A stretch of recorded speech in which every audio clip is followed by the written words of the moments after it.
নমস্কার বন্ধুরা, আমার চ্যানেলে আমি আপনাদেরকে স্বাগত জানাই। আশা করছি আপনারা ভালো আছেন, সুস্থ আছেন। আমি আবারও চলে এসেছি আপনাদের কাছে বেশ কিছু ইউজফুল টিপস নিয়ে। আর এই টিপসগুলো যদি আপনারা ফলো করেন, সংসারের খরচ অনেকটাই কমে যাবে, সংসারের মুশকিল কাজ সহজ হয়ে যাবে। তাছাড়াও এই টিপসগুলো যদি আপনারা ফলো করেন, ফালতু খরচা হবে না। চলুন তাহলে দেখে নেওয়া যাক আজকের প্রথম টিপসটা আপনাদের কাছে কি শেয়ার করি। এখানে নিয়েছি বেশ কিছুটা আটা। আটা আমাদের কম বেশি কিন্তু অনেকেরই বাড়িতে নিয়ে আসা হয়, অনেকেরই বাড়িতে কিন্তু রেগুলার রুটি তৈরিও করা হয়। তবে কোনো কারণবশত যদি এই আটা ব্যবহার করা না হয় বা আমরা যদি বেশ কিছুদিনের জন্য বাইরে চলে যাই, তখন দেখবেন এই আটা কিন্তু বেশ কিছুদিন থেকে যায়। আর তারপর দেখা যায় আটার মধ্যে পোকা ধরে যায় বা দলা পেকে যায়। তখন কিন্তু এই আটা আমরা ব্যবহার করতে পারি না, ফেলে দিতে হয়। যে কোনো জিনিস টাকা দিয়ে কিনে নিয়ে এসে নষ্ট করা কিন্তু উচিত নয়। তবে অনেকটাই আটা রয়ে গেছে, সেক্ষেত্রে আপনারা কিভাবে আটাটা রাখবেন যাতে করে বেশ কিছুদিন আটাটা ভালো থাকবে, পোকা ধরবে না, দলা পেকে যাবে না। তো তেমনই একটা টিপস আমি আপনাদের কাছে শেয়ার করছি। তো আমি এখানে নিয়ে নিচ্ছি একটা হিঙের কৌটো। হিং কম বেশি কিন্তু আমাদের অনেকেরই বাড়িতে থাকে। তো দেখতেই পাচ্ছেন এখনও কিন্তু আমার বেশ কিছুটা হিং রয়েছে। আপনাদের যদি হিং নাও থাকে, সেক্ষেত্রেও কিন্তু আপনারা এই টিপসটা অ্যাপ্লাই করতে পারেন। তো এই কৌটোটার মধ্যে যে ঢাকনাটা রয়েছে তার মধ্যে দেখতেই পাচ্ছেন বেশ কিছুটা ফুটো রয়েছে, যার কারণে আমি কিন্তু আর ফুটো করিনি। এই কৌটোটা ভালো করে পরিষ্কার করে তারপর আটার মধ্যে এইভাবে দিয়ে দিয়েছি। হিঙের খালি কৌটো থাকে, সেক্ষেত্রে 3-4টে ফুটো কিন্তু আপনারা করে দিতে পারেন। হিঙের মধ্যে দেখবেন একটা স্ট্রং গন্ধ থাকে, সেই গন্ধের কারণেই আটার মধ্যে পোকাও ধরতে দেবে না আর দলা পেকেও কিন্তু যাবে না। আপনারা কিন্তু আপনাদের বাড়িতে আটা অনেক দিন পর্যন্ত সংরক্ষণ করতে পারবেন। আশা করছি আপনাদের এই টিপসটাও অনেক বেশি কাজে আসবে। ভালো লাগলে লাইক করবেন। এখন চলে যাচ্ছি পরবর্তী টিপস। চলে এসেছি কিচেন সিঙ্কের সামনে। কিচেন সিঙ্ক কিন্তু আমরা প্রত্যেকে সকাল থেকে রাত পর্যন্ত নানাভাবে ব্যবহার করে থাকি। তবে অনেক সময় দেখা যায় কিচেন সিঙ্কের যে ছিদ্রটা থাকে, সেই ছিদ্রের মধ্যে খাবারের টুকরো, সুতো, চুল, নানা ধরনের জিনিস কিন্তু আটকে যায়। এর ফলে অনেক সময় দেখা যায় সিঙ্কের মধ্যে অনেকটাই জল জমা হয়ে যায়, কোনোভাবেই কিন্তু পাস হয় না। তখন অনেকটাই সমস্যার মধ্যে পড়তে হয়। তখন অনেক সময় আমাদের কিন্তু প্লাম্বারকেও ডাকতে হয় ঠিক করার জন্য। তবে এই ধরনের যদি আপনাদের সমস্যার মধ্যে পড়তে হয়, তখন আপনারা কিভাবে এটাকে ঠিক করে নেবেন বাড়িতেই, চলুন দেখে নেওয়া যাক। তার জন্য এখানে নিয়ে নিচ্ছি একটা কাঁচি। কাঁচির সাহায্যে আমরা যদি এরকম করে নোংরাটা তুলে নিই, তাহলেই দেখবেন খুব সহজেই কিন্তু তুলে নিতে পারবেন। কি কিচেন সিঙ্কের যে ছিদ্রগুলো থাকে, সেই ছিদ্রের মধ্যে কিন্তু আমরা হাতের সাহায্যে হোক বা অন্যান্য কোনো জিনিসের সাহায্যে নোংরাগুলো তুলতে পারবো না। সেটা খাবারের টুকরোই হোক, চুল হোক বা সুতো। এইভাবে তুলে নিলে আমাদের অনেকটাই সুবিধা হবে। এইভাবে কাঁচির সাহায্যে তুললে দেখবেন খুব সহজে আপনারা তুলে নিতে পারবেন। তবে যখন জল জমা হয়ে যাবে, তখন এই কাজটি করলে কিন্তু হবে না।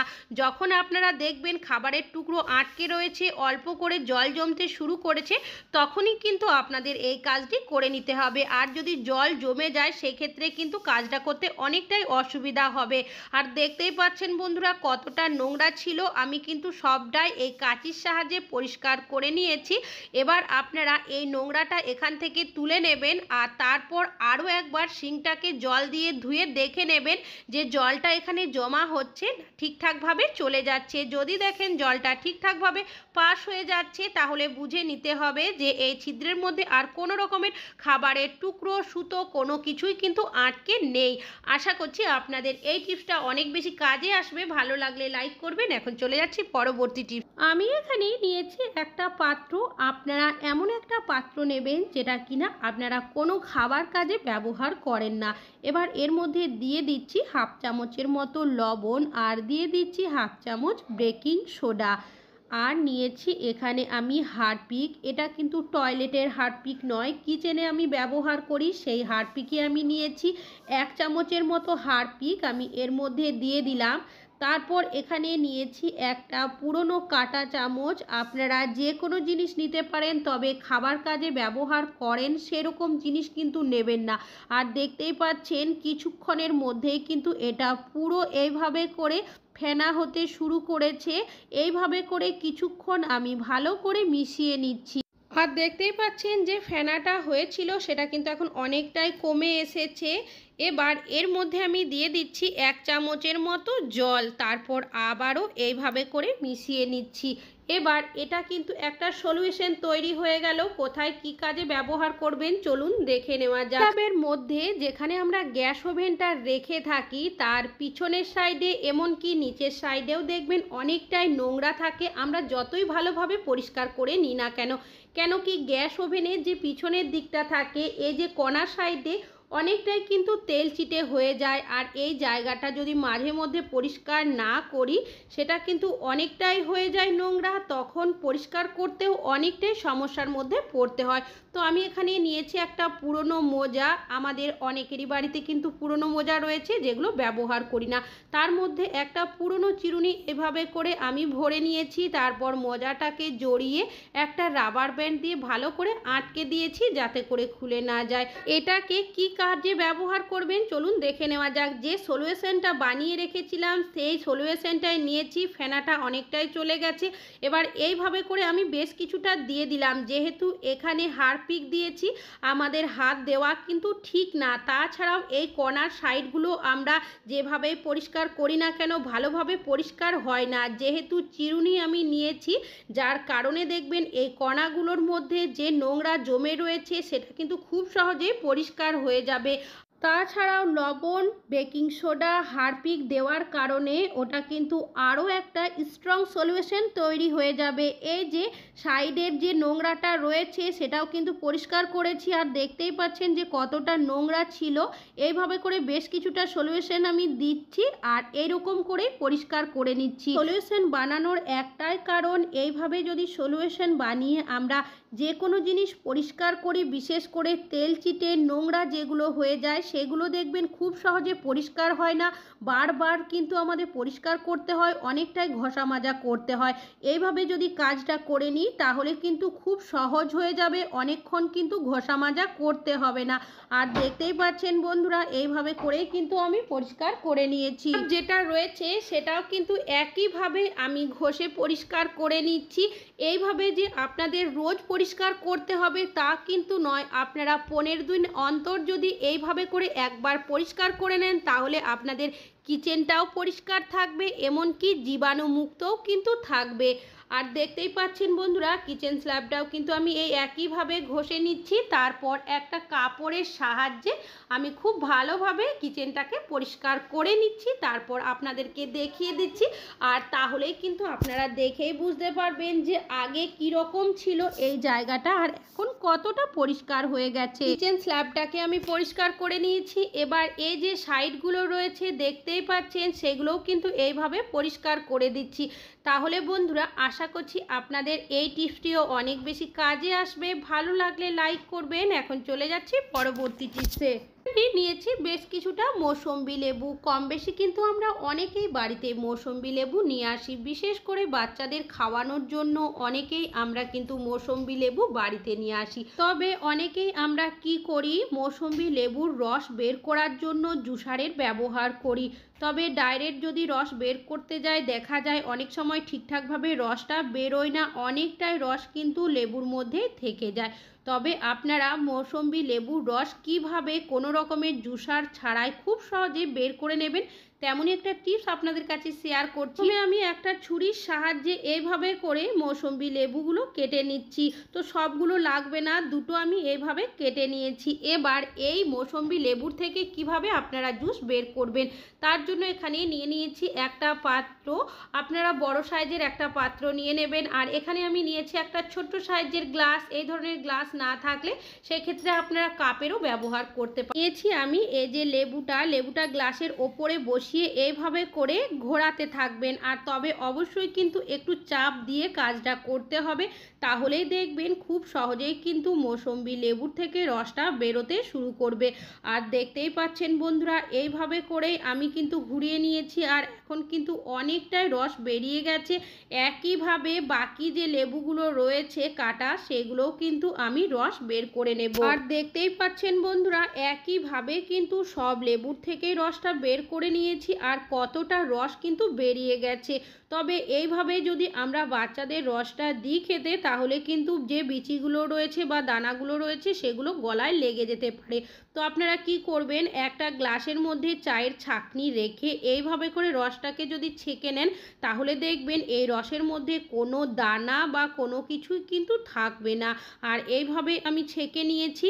তাহলে বন্ধুরা দেখতেই পাচ্ছেন কোনো রকমের জুসার ছাড়াই কিন্তু আপনারা এইভাবে করে খুব সহজেই রস বের করে নিতে পারেন। এমনকি একটুও লেবুর রস কিন্তু নষ্ট হয়ে যাবে না। ভালো লাগলে লাইক করবেন। এখন চলে যাচ্ছি পরবর্তী টিপস। আমি এখানে নিয়েছি একটা বই। আমাদের অনেকেরই বাড়িতে বাচ্চা রয়েছে, তারা দেখবেন যখন পড়াশুনো করার সময় দুষ্টুমি করতে করতে অনেক সময় তাদের বই খাতা ছিঁড়ে ফেলে। আবার অনেক সময় এমনও হয়ে থাকে বেশ কিছুদিন ব্যবহার করতে করতে ছিঁড়ে যায়। তখন আমরা সকলেই কি করি, এটা আঠা দিয়ে কিন্তু চিটিয়ে দিই, যাতে করে বইটা আর যাতে না ছিঁড়ে যায় আর ছেঁড়া জায়গাগুলো যাতে খুব ভালোভাবে বইটার সাথে ফিক্স হয়ে যায়। তবে আপনাদের কাছে যদি আঠা না থাকে বা হয়তো ছিল শেষ হয়ে গেছে আর বইটা লাগানোরও কিন্তু জরুরি থাকে, তখন আপনারা কিভাবে এই বইটিকে চিটিয়ে নেবেন তারই একটা টিপস আপনাদের কাছে শেয়ার করছি। তার জন্য এখানে নিয়ে নিয়েছি একটা পাত্র, এর মধ্যে দিয়ে দিলাম বেশ কিছুটা পরিমাণের আটা। যে আটা আমরা রুটি তৈরির ক্ষেত্রে ব্যবহার করি সেই আটায় নিয়েছি। 1 চামচের মতো জল দিয়ে দিলাম। আঙুলের সাহায্যে আমি খুব ভালোভাবে আটাটাকে মিশিয়ে নিয়ে, দেখতেই পাচ্ছেন বন্ধুরা এই আটাটা কিন্তু খুব বেশি ঘনও হয়নি আর পাতলাও হয়নি। এইভাবে করে আপনারা বানিয়ে নেবেন। তারপর যে জায়গাটিতে দেখবেন বইটা ছিঁড়ে গেছে তার মধ্যে এইভাবে করে আঙুলের সাহায্যে আপনারা এই আটাটাকে লাগিয়ে দেবেন। কাজটি কিভাবে করছি সেটা ভালোভাবে দেখলেই কিন্তু বুঝতে পারবেন। তারপর বইয়ের যে পাতাটা রয়েছে সেটাকে আমি এর মধ্যে দিয়ে দেব। আমার যেহেতু এখানে দুটো পাতা ছিঁড়ে গেছে, আমি দুটোই কিন্তু এইভাবেই করেই আটকে দেব। প্রথমে এইভাবে করে লাগিয়ে নেওয়ার পর চেপে নিচ্ছি। তারপর আরও ওপর থেকে এইভাবে বেশ কিছুটা আটা দিয়ে দিচ্ছি, যেহেতু আরও একটা পাতা আমার ছিঁড়ে গেছে বইয়ের, তো একইভাবে আটাটা দিয়ে দিয়েছি। তারপর আবারও পাতাটা ঠিক এই আটাটার ওপরে দিয়ে হাত দিয়ে চেপে দিচ্ছি। তারপর আপনারা এইভাবে করে রেখে দেবেন 5 থেকে 10 মিনিটের জন্য। আমি এটাকে 2 থেকে 3 মিনিটের জন্য এইভাবে রেখে দিচ্ছি, তারপর আপনাদেরকে দেখিয়ে দিচ্ছি। দেখতেই পাচ্ছেন বন্ধুরা আমি 2 মিনিট কিন্তু রেখেছিলাম আর এখন কিন্তু অনেকটাই শুকিয়ে গেছে। আপনারা দেখতে পাচ্ছেন, যেহেতু আমি ভিডিওটা বানাচ্ছি তার কারণেই কিন্তু আমি আপনাদেরকে 2 মিনিট পর দেখাচ্ছি। আপনারা যদি 10 মিনিট এইভাবে করে রেখে দেন তাহলে দেখবেন আটাটা কিন্তু খুব সহজে শুকিয়ে যাবে আর পাতাগুলো যেগুলো ছিঁড়ে গেছিলো সেটা কিন্তু বইয়ের সাথে আবারও একদম ভালোভাবে সেট হয়ে যাবে। আপনাদের কাছে আঠা না থেকে থাকে এমার্জেন্সির সময় কিন্তু আপনারা এই টিপসটি অ্যাপ্লাই করতে পারেন। আশা করছি অনেক বেশি কাজে আসবে। ভালো লাগলে লাইক করবেন। এখন চলে যাচ্ছি পরবর্তী টিপস। আমি এখানে নিয়েছি বেশ কিছুটা বাসনপত্র। বাসন আমরা কম বেশি কিন্তু প্রত্যেকেই মেজে থাকি, তবে আমাদের এমন কিছু বাসন থাকে যেগুলো দেখবেন আমরা স্ক্রাবারের সাহায্যেও ঠিকঠাকভাবে পরিষ্কার করতে পারি না। আমি এখানে নিয়ে নিয়েছি একটা বাটি। এই ধরনের যে বাটিগুলো হয়ে থাকে দেখবেন বর্ডার দেয়া, তার মধ্যে কিন্তু অনেকটাই নোংরা জমে যায়। আমরা তাড়াহুড়োর মধ্যে যখন বাসন মাজি এই জায়গাগুলো আমরা অনেক সময় লক্ষ্য করি না, আর দিনের পর দিন যদি ঠিকঠাক করে বাসন মাজা না হয় সেক্ষেত্রে কিন্তু এইভাবে করে নোংরাটা জমে থাকে।